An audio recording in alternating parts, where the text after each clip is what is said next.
take shit. I got no love for the fakeness. If you wanna play tough and wanna hate this, I'll always show up.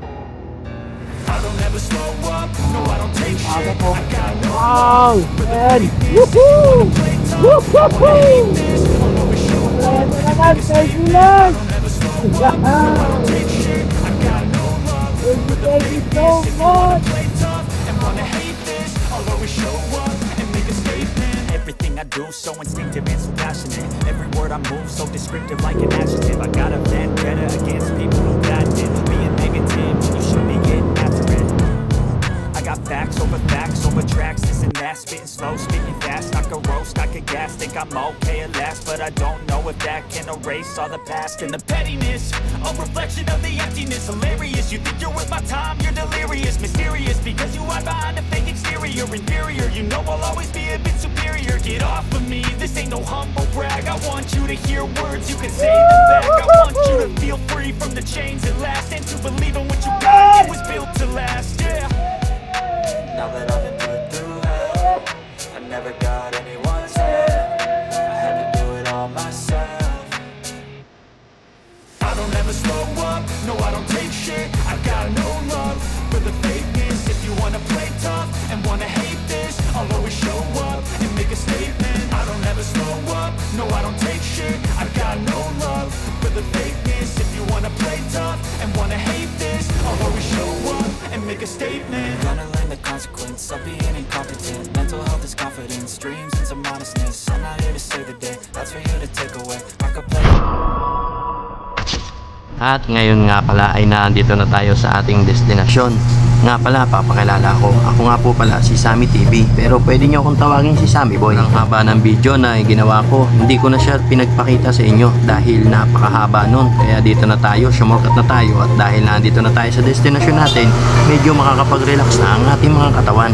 Pag nakakarating ka na sa mismong destinasyon mo at ang lahat ng pagod na pinagdaanan mo ay medyo nawawala, naiibsan dahil alam mo na andito ka na at nakarating ka na sa location na pupuntahan mo. Pero mararamdaman mo rin talaga ang pagkagutom, kaya magre-ready ka na kagad kung anong kakainin ng buong kong tropa. Kaya ngayon, set up tayo ng ating kakainin para tayo ay makapag-relax ng tuluyan. Pero sa araw na to, talagang meron tayo mga cook. Hindi lang ako ang nagluluto, talagang marami kami nagluluto dito, kaya marami nagsiset up. Halos lahat ng tropa ay marunong magluto. Kaya ngayon, meron akong katuwang pagdating sa pagluluto dahil pag bumibiyahe kami, kalimitan na ako nagluluto at saka si Kuya Murayan. Kaya ngayon, marami na kami, 4 or 5 na ata kaming luluto. Ito na, magkakainan na tayo dahil sobrang pagod, talaga nagugutom ang lahat. Kaya ngayon, pagkakain natin at diretso pahinga na tayo nito at relax banding at konting tawanan at kasiyahan sa mga tropa na napasama sa ating biyahe. At ang biyahe ko nga pala, lagi ko nilang nilalagyan ng video para kahit saan ako mapunta, pag meron akong maiisip na papanoorin na ito, nakikita ko kung saan kami nakarating. At kaming lahat ng mga tropa ay may mga video rin dito. Kaya nagkakaroon kami ng memory pag nagpupuntahan kami kung saan ilog, dagat o kahit saan paman.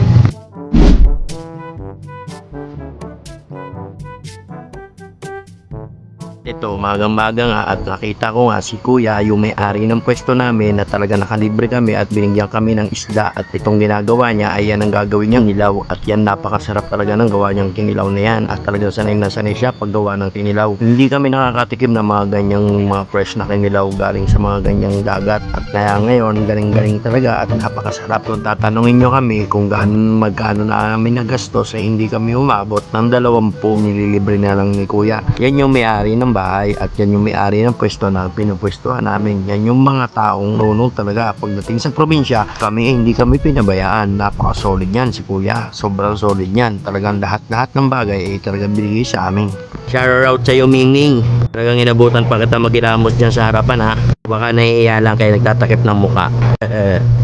Hindi ko alam kung ito ata yung huling araw niya kasi alam ko pagbalik namin meron na kaming manok na nakita na nasa kawali pero hindi dito sa part na to kasi dito sa part na to yan ay buhay pa kaya pagbalik yun na nga yung kinatay na ng may-ari ng bahay at ito na nga magsisikain na yan at kukuha kami ng dahon palabas. Yun pa nga ay may nakita pa ako dyan buko, kumuha kami ng buko dyan kasi may nagsusungkit dyan mga kasamahan din namin. Sila yung mismong taga dyan talaga sila at kasama sa trabaho ni Kuya Murayan yan kaya dyan kami sumama at yan nangihingi kami ng buko sa kanila. Nakamotor na click, yan yung kasama sa trabaho ni Kuya Murayan. Sinama kami dyan kasi dyan daw magandang spot. Okay, din namin at ang pakay din namin dyan ay yun doon sa may Sombrero Island sa may Masbate kasi napaka-solid doon. Yun ang sabi nila. Hindi pa namin nararating yun kaya ngayon makikita nyo ang mga video namin dyan. Ngayon magbubuko muna kami dahil nag-inuman kami nung gabi niyan. Pampatanggal din ng amats. Kaya let's go!